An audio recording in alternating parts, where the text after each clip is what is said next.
Assalamualaikum warahmatullahi wabarakatuh.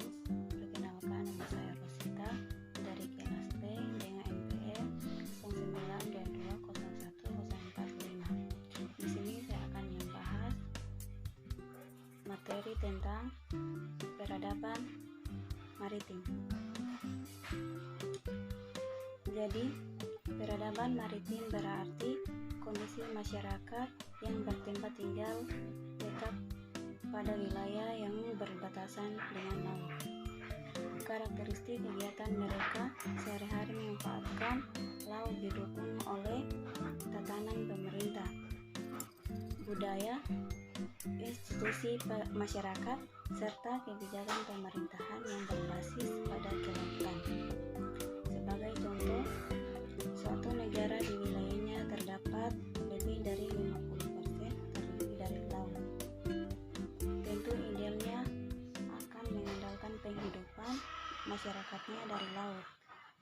Seluruh regulasi maupun kebijakan publik yang dibuatnya akan berpihak pada sistem ekologi laut. Bahkan dalam tatanan pemerintahannya pun akan terdapat satu institusi tersendiri yang secara spesifik bertugas mengatur kelautan di negaranya.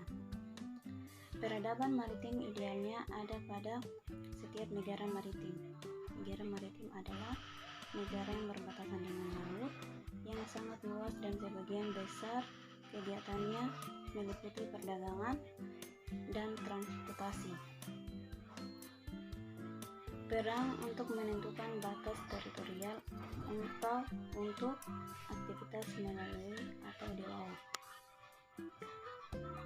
Dalam konteks negara kepulauan seperti Indonesia, Unclos menyatakan negara maritim adalah negara yang mempunyai sifat memanfaatkan laut untuk kepentingan negaranya.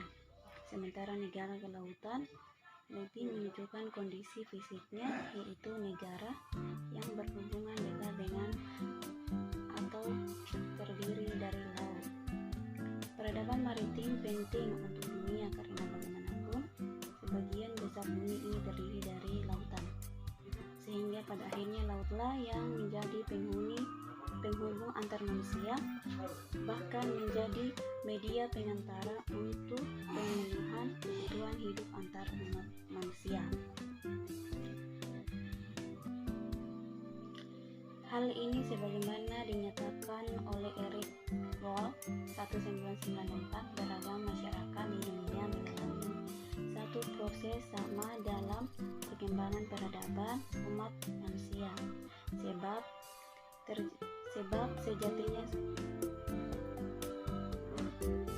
sejatinya berbagai ras manusia terklasifikasikan dalam satu golongan, yaitu manusia. Adanya budaya maritim inilah yang membuat manusia dari berbagai belahan manusia terhubung dari satu proses bersama, yaitu perkembangan peradaban umat manusia. Singkatnya, antara satu tempat dengan tempat yang lain di seluruh belahan dunia ini saling terkoneksi. Peradaban pada akhirnya menjadi penanda atas pencapaian material dan spiritual suatu masyarakat. Aspek material peradaban mencakup berbagai benda makhluk fisik seperti monumen, kota, kebun, karya seni, dan peralatan atau mesin yang pada akhirnya menunjukkan kemajuan pengetahuan dan kreativitas masyarakatnya. Sementara aspek spiritual peradaban adalah segala sesuatu yang bersifat non-material, termasuk keyakinan, ideologi, tradisi, etika, moral, dan nilai-nilai dalam masyarakat. Maka fungsi penting dari peradaban untuk mencapai kesejahteraan materi dan peningkatan jiwa manusia.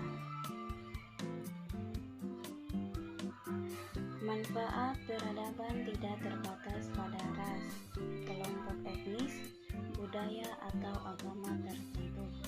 Namun, untuk semua umat manusia sepanjang sejarah, manusia telah berinteraksi satu sama lain. manusia saling bergantung secara ekonomi, politik, dan budaya. Namun demikian, peradaban yang baik bukan hanya memperhatikan perkembangan fisik saja, tapi perkembangan secara spiritual.